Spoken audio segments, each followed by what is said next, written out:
Hello, I'm That One Mute Frog, and welcome to Citizen Sleeper. I think this is some sort of adventure point-and-click game, I think. I'm not entirely sure. I'm gonna be honest. I'm not entirely sure a lot about the games. I don't know anything about the games I play. So I'm just gonna start. I don't have a new game. But I do have a... Wait, what? Whoa, character class? Oh god, okay. This is gonna... Give me a second here. Operator works with drones and high-precision remote machines to perform complex tasks from a distance.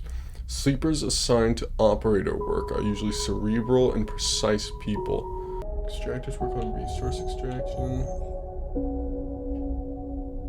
Probably operator, I guess? I didn't know there was a character class system.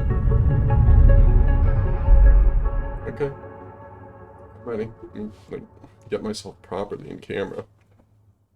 Okay. Alright. Okay. I'm ready. First thing you become aware of on waking is the disconnect. The delay between thinking and feeling, between wanting to act and acting.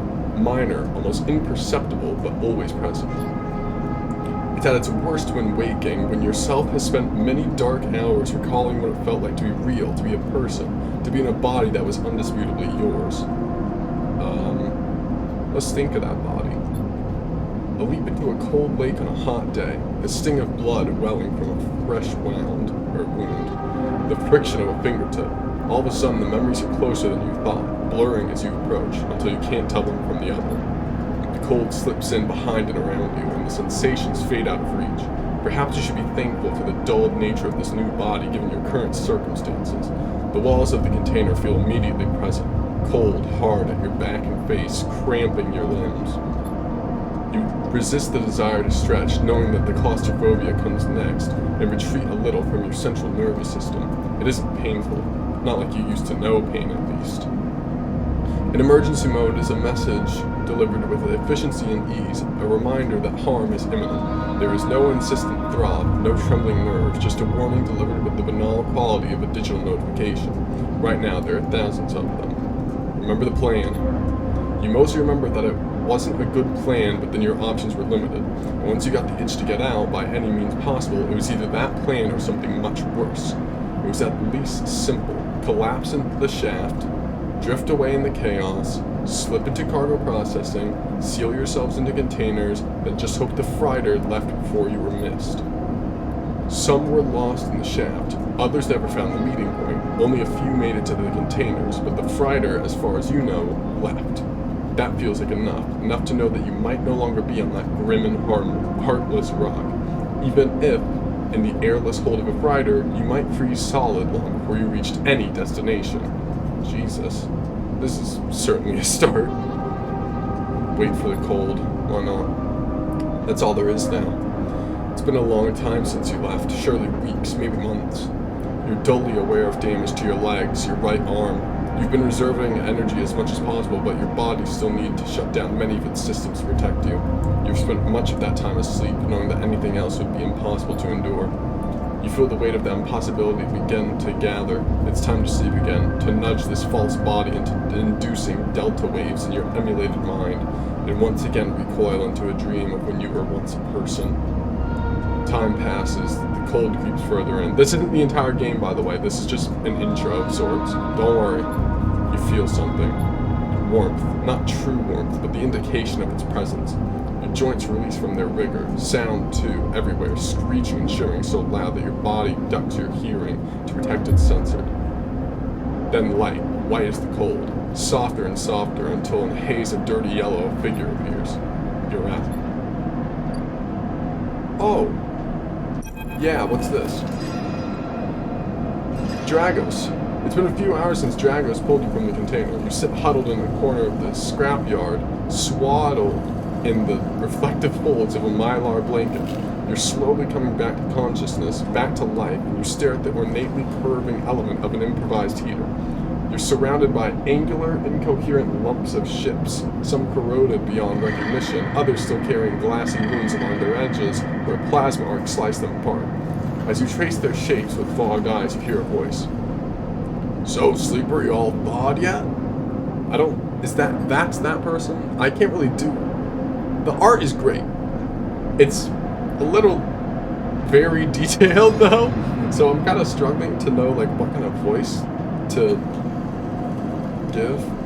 Almost. Never seen one of you coming in like this. New frames must have been better perseverance than Sub-Zero back.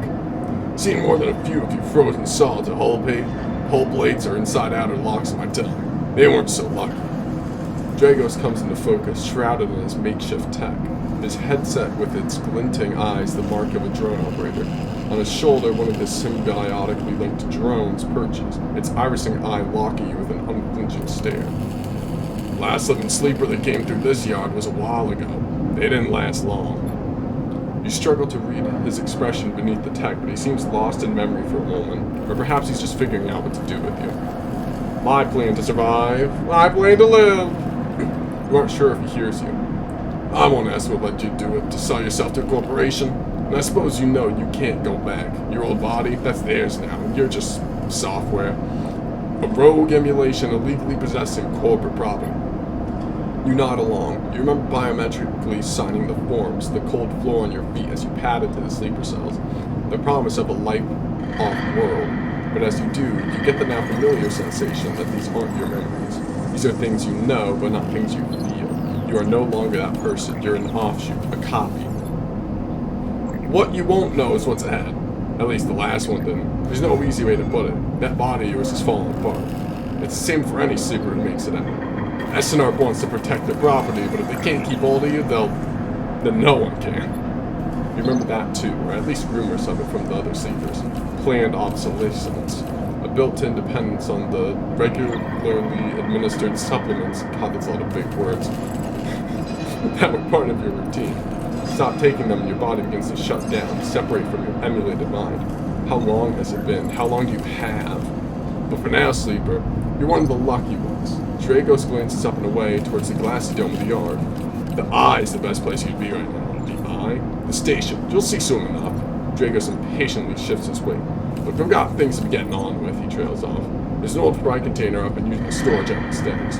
We haven't pulled in much valuable scrap these days, so you're welcome to it. Something wells up inside of you. Emotion, fatigue. You shakily get to your feet and nod. Alright, you head up on there. Head on up there. You look like you need some rest. And so do I, if I can't even speak. And with that, Drago stalks back into the Rex, his drones already converging on a rustling hulk.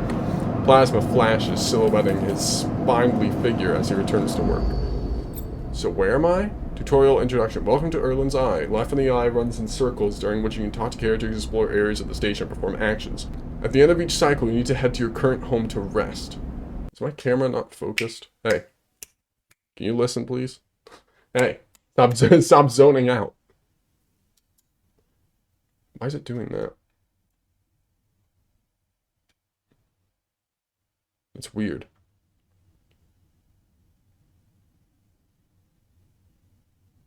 Now you're focused. Jesus. Runs in cycles, during which you can talk to characters, explore areas of the station, and perform actions. At the end of each cycle, you need to head to your current home to rest. Resting will move time forward on the station. Head to the empty container location to rest and end the cycle right now. Where is that? Oh. It's, pretty big. Empty container. Yep. End cycle. Okay. If you say so, I guess.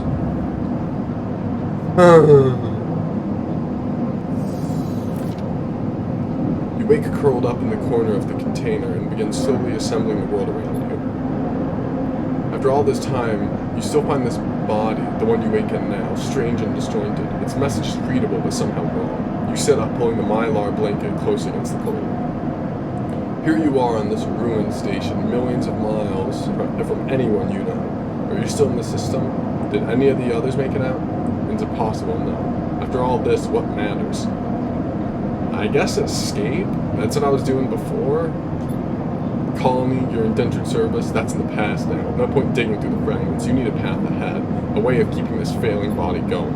If you can keep yourself alive, perhaps you can find a way off this station, out of this system for good. Dragos has left a few comforts in the container. The mylar blanket, the bedroll you slept on, a canister of water, a makeshift electric stove, and some faded sachets of some desiccated powder. Cocaine? You thumb the power stud of the stove and begin to boil the water. The contents of the sachet smell like damp wood, and you sprinkle them into the liquid. As the pungent smell washes over you, images from your restless sleep come back to you. A ring like the station, a skeletal and ghostly, a web of threads pulling at your skin, a constellation of bright polygonal shapes like angular suns burning into your mind. There's something unpleasantly visceral about these images, and it's long damn it. And it's long after you've finished drinking before they begin to fade. You tidy away the stove as best you can and try to gather enough energy to read the day. Action dice? Oh shoot. This is just like D&D! Condition. Your condition represents the state of your body. It depletes by 1 second each cycle, but can also be damaged by violence, injury, lack of food. Okay. I have to figure out how to recover my condition, because I don't talk to Corbin anymore. We broke up. Action dice. At the start of each cycle, you roll your action dice. These dice can be used to perform actions on the station. Number of dice rolled is based on your current condition. The worse your condition, the fewer dice you have, okay? Energy, you need to eat to survive. This is represented by the energy bar, okay? You refill your energy by 2 segments each cycle. If it becomes empty, you will be starving. When starving, energy loss becomes condition loss, and your condition will also deplete a double rate per cycle. Okay. Leave. Okay. Dracos is standing in the corridor when you close up the container. He's still wearing his headset, and in the harsh light of the corridor, you realize it is implanted. A drone sits on his shoulder. Its cache of sensor eyes rapidly irising. How are you feeling? Meh. I'm feeling okay, I guess, despite, dying slowly.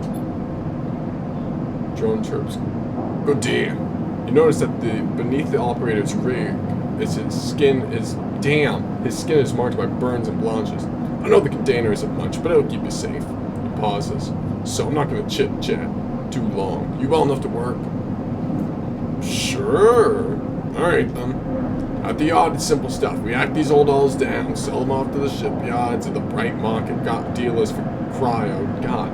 Occasionally we pull out some tech, something with a bit more value, but most of what comes in is scrap. It's hard to find good hands here, but I figure as a sleeper, you'll be used to the manual labor, and obviously I'll slip you a few chits of commission based on what you turn up.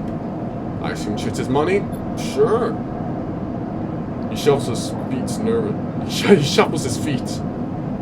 feet nervously. Look, I wouldn't usually do this. In my opinion, you'd be best suited up moving on as quick as you can, and sleeper as well. But things being the way they are for me at the yard, I need the help. I won't question it. Sure. Okay. Look, just come on down to the yard when you're feeling fresh. There's plenty to do. Alright. He nods distractedly and turns and walks away, the drone hopping along ahead of him. See you later. Looks like it's time to get to work. Hold on, so is this like a city? Is this whole place like a city? Whoa! That's interesting. I'll check that out later. I want to go to Drago's yard. Oh my goodness gracious. Actions are the primary way you interact with the world of the citizen. To perform an action, select it with that and A. Just use an action dice to assign. Okay. Oh, this action. Okay. Continue. Jesus Christ. Okay.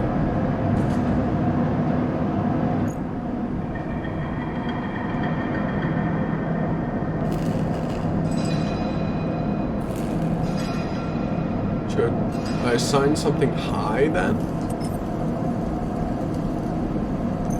Oh shoot, well. Actions often progress clocks. Okay.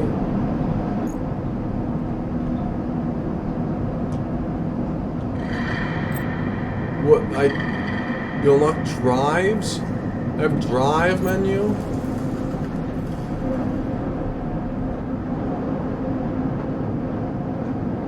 Okay, look for food, keep your energy up, fill clocks, progress stories, end cycle at your home, you're out of dice, okay.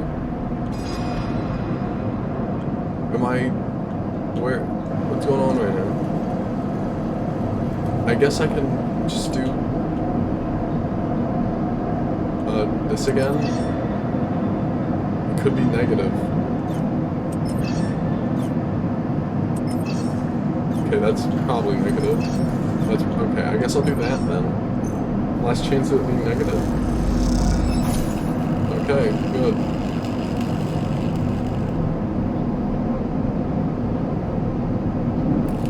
Find a doctor.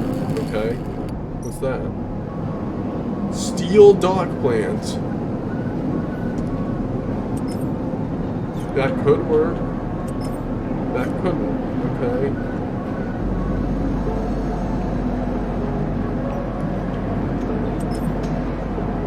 Do I try? I don't know if I try this or not. Am I gonna like die or be shot to death?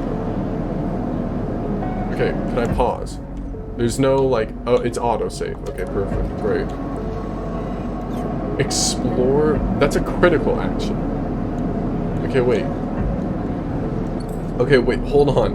Hold on, so okay, I'm gonna do the critical action. I'm gonna risk it. Let's see. Okay. I'm now on a watch list. Very cool. Uh-oh. As you slip through the crowd towards the passengers out of the rotunda, a voice calls after you. Hey, sleeper. I'm gonna keep walking. You keep your head down and cut through a group of spacers on your way towards the exit. Stop! Comes the shout from behind you. I'm gonna run. You bring to a run. Bursting through the crowd into an open tunnel. As you do, you see a flash reflecting in the metal. The impact knocks you to the cold floor. You roll, dazed and in pain. God damn it. Scratching at the metal. When you turn onto your back, a Havenage guard stands over you, a compact black weapon in his hand. Don't run, it hurts less. Act on. You start to reply, but he holds out a hand. I don't want to hear it. You newcomers are all the same. He reaches back into the pocket of his tactical vest. Suppose you thought you were free, huh? No laws, no quirks, no rules.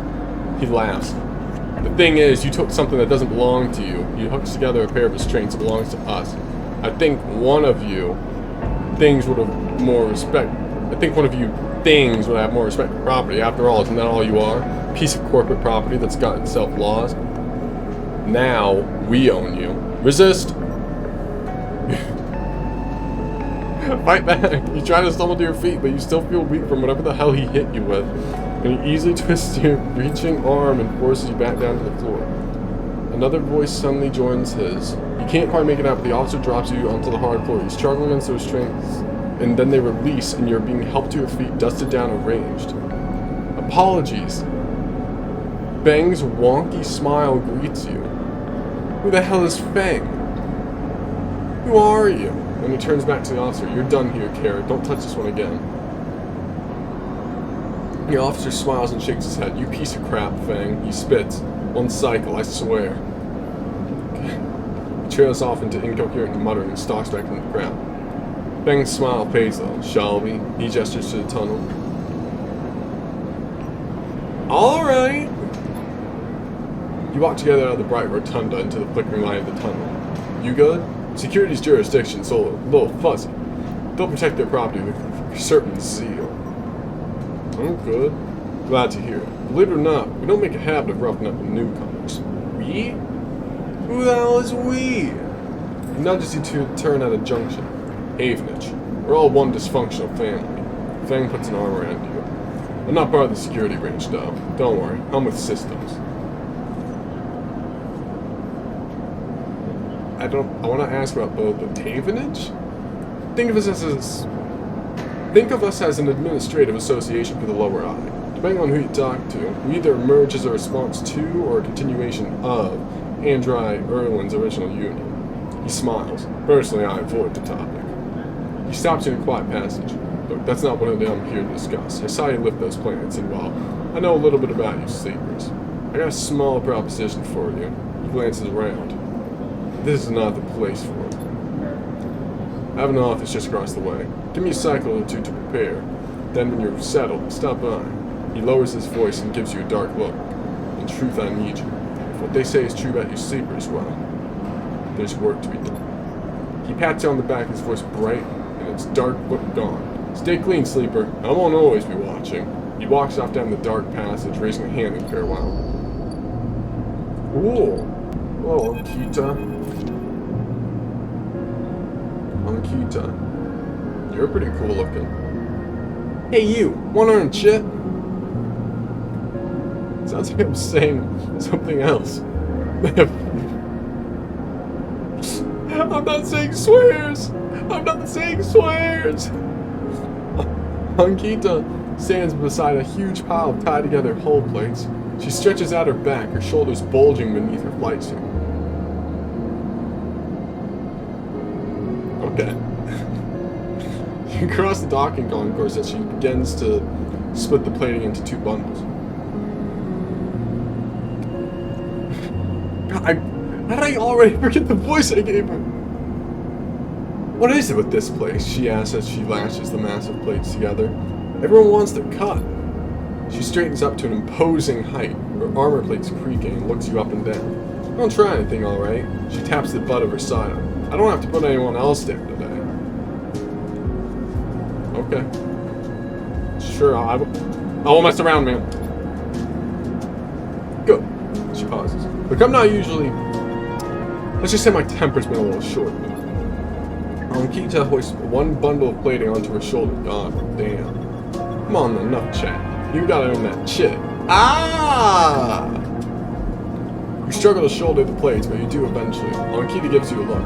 Ship's this way. And she sets off down a gantry at impressive speed.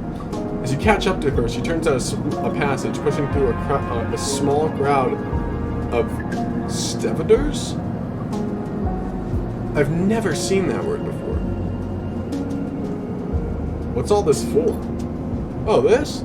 She nods at the plates on her back. I'm building a treehouse. She gives you another of her looks. It's for the ambergris. That cutter you might have been seen.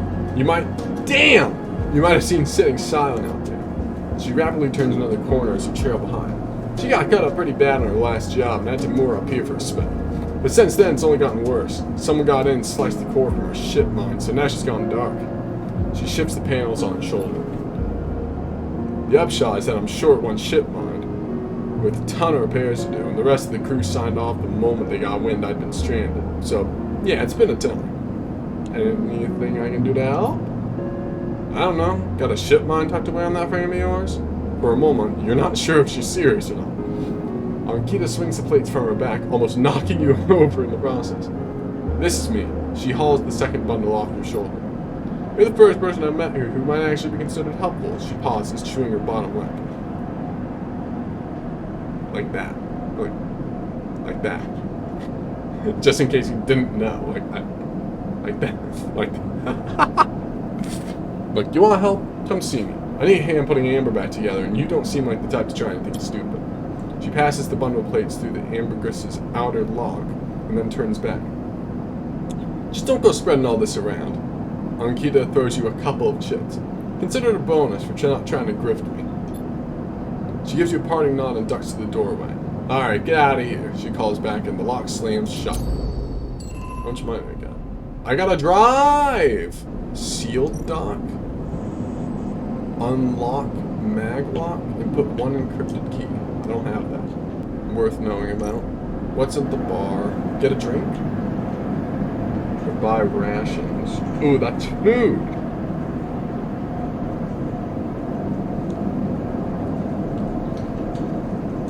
It could be a regular. I think rations are more important, so I'll do that.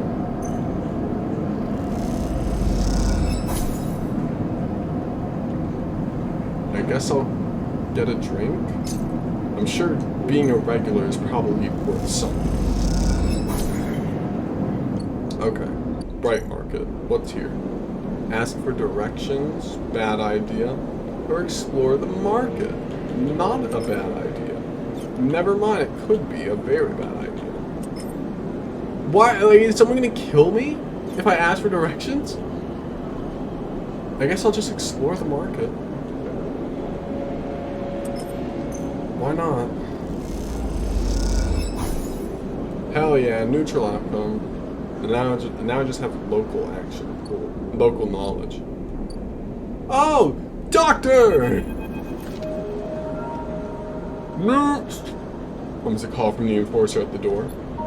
You shuffle down the flickered hallway towards the open apartment door.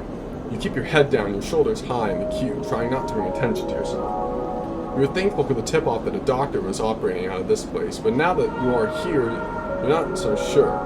Why am I speaking like this? I'm so sorry. The gang enforcer on the door, the flickering light strips, the decaying Havelock, they've all made the long queue testing your nerve, but your options are few, and without a supply of stabilizer, this body, your body will, well, you know, die! You suppress a shiver and shuffle forward to the front of the queue. You try to find something to distract yourself. Look inside, not the enforcer. That's gonna make you scared. You lean against the door frame and look into the apartment. The entryway is dark, punctuated by the green indicators of stacks of sealed containers. You lean in and see amber light filtering through a far doorway, screened with plastic sheeting, beyond which blurred shapes move. The slap of the enforcer's palm against the doorway jerks you awake. Wait your turn, he growls. That was awful. After a few moments, a figure pushes through the doorway and you catch a distant voice. Send the next one in, Toshiro. The enforcer jerks his head and you slip inside, passing through the dark entryway and pushing through the plastic sheeting on the far door. The room beyond is bathed in warm light. A floor-to-ceiling transparent panel gives a full view of the bright market's sealed roof and buzzing traffic above, and for a moment, you're transfixed by the motion. Come, sit, calls a sharp voice. Or, come, sit, calls a sharp voice. Damn it. Reading game and someone who sucks at, like, talking, just in general. There's a horrible matchup. You see a silhouetted figure turned away, replacing the plastic sheeting over the frame of a simple folding bed. You make your way across the room. The figure turns, and as they do, you see an expression of confusion flash across their features. They open their mouth as if to speak. They blink, and then quickly regain their composure. Please, sit. They gesture to the bed, then turn to an open case of tools on the table. You sit. Sabine turns, a compact diagnostic scanner of some kind in their hand. They hold it to their eye. Remain still, please. Their tone is clipped and businesslike. Well, yeah. I think I've been doing a good job of that. You stare ahead, still dazed from their expression when you first enter. Fear, recognition, sadness, unmistakably etched across their face. How long have you been on the station? They ask, the scanner still to their eye. Is a few cycles true? I guess. They nod. It's good you came to me. They set the diagnostic scanner on the table. I'm going to start by assuming you don't know anything. They take your arm and roll up your sleeve, inspecting your synthetic skin. Your body's dying, they say without ceremony, without drama, but not without empathy. SNRF doesn't like to see its proprietary technology let loose. To prevent bodies like yours, frames as they call them, from being stolen, repurposed, or in your case escaping, they built in a process of so-called planned obsolescence. Frames decay rapidly when not regularly injected with stabilizer, one which SNR remains the sole producer of. They look up. Sound familiar? Yeah! Good, that may help. They swap to your other arm, running some thin metal device over your skin. You feel your forearm tremble. I'm sorry, Sabine says, and you're unsure if they mean the cold touch of the metal or everything else. Emulations like you, sleepers as most people know you, aren't classified as people in any of the surrogate systems. You have no rights, no status. They focus hard on the inspection of your arm, and SNRP has no reason to release stabilizer into the market. Sabine looks up as if to apologize again, but they stop themselves. I know little of this is used to you. Damn it. They turn away, disassembling the metal instrument and cleaning it. Silence fills the room as Sabine works, and then the silence gives way to tension. You stare at their back, willing them to say something, anything. Sabine turns to face you. I may be able to help, they sigh. I may be able to help. But like that, God. I'm bad at this. I'm so sorry. Please forgive me. I'm sorry. And you see the darkness under their eyes.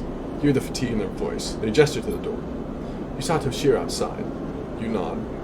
He works for my benefactor, Yatagan. They're influential. They're influential in the low end. They give me the space to work, run the door, and take the profits. At the same time, I have to fix up their enforcers, tend to their implants, and sew up their wounds. They look away. But Yetion has connections. Smugglers from the Starboard Belt. Mercenaries working for the corporations on Ember. If they can source a stabilizer, maybe we'll have a better chance. Sabine sets down their slate, their notes complete. This is dangerous, and it'll be expensive, but I think we can do it. Thank you. I don't really care why, but thanks. Sabine walks away to the window, their face dappled by the shadows of passing drones. Let's just see if this works first. I'll let you know when I have a lead. You nod and leave, Sabine still staring out, unmoving. When you reach the lower level of the market, you look back up through the panels of the roof to see if you can see their face, but the room looks dark against the lights of the market. You duck your head and walk off into the crowd. Okay. I can actually survive. Do I go here or no? Pay low-end toll. Too much money. Okay, well, I don't think I can do anything else today, so I'll just sleep for now, I guess. End cycle. This time you don't wake up. Instead, the ghost of the station, that shifting, skeletal ring, surrounds you. For a moment, you're gone, absent from your own body, stretched out across a colorless void. Then the connections begin to establish themselves, threads tugging on the edge of your mind. These threads become vectors of exchange and extensions as you feel your thoughts slipping away downward, solving into the millions of distributed nodes they connect to. You see the station now. You feel the station, like a web of texture in a smooth black liquid. Touch it! You find a point in the station, you connect to it, pulse through it, follow loops and paths under and around it. You touch more points than you have fingers, and then you try, in a moment of impulsiveness, to connect them. The flow passes through you so rapidly that you feel yourself being carried with it, splitting and separating, eddying and gathering. As you do, things occur to you, things that you can't possibly know. You reach out, try to grasp them, to try to touch them too. You notice a tugging feeling, pulling at you, insistently as if it were a small child. Somehow it is pulling you in two directions at once. You look down. All of a sudden, everything shuts off. You come back trembling into this unfamiliar body, both yours and not yours, all at once. You find yourself standing in the container, eyes now open to the dark steel walls. You feel a change within you, a shift. You close your eyes for a second and you feel it waiting there. The station splayed out across your mind, a storm of connected nodes, waiting to be explored, and then it is gone. Ooh, these are some interesting dice today. But, wait, what? Time since let's autosave. Oh, there we go. Okay, but I'm gonna leave it here. This is a pretty cool game, pretty interesting. It has kind of a sort of like point and click adventure feel to it, like I thought it did, but it's a little more open game, which I think is pretty cool. It's pretty interesting. But I've been that one Frog, and thanks for watching.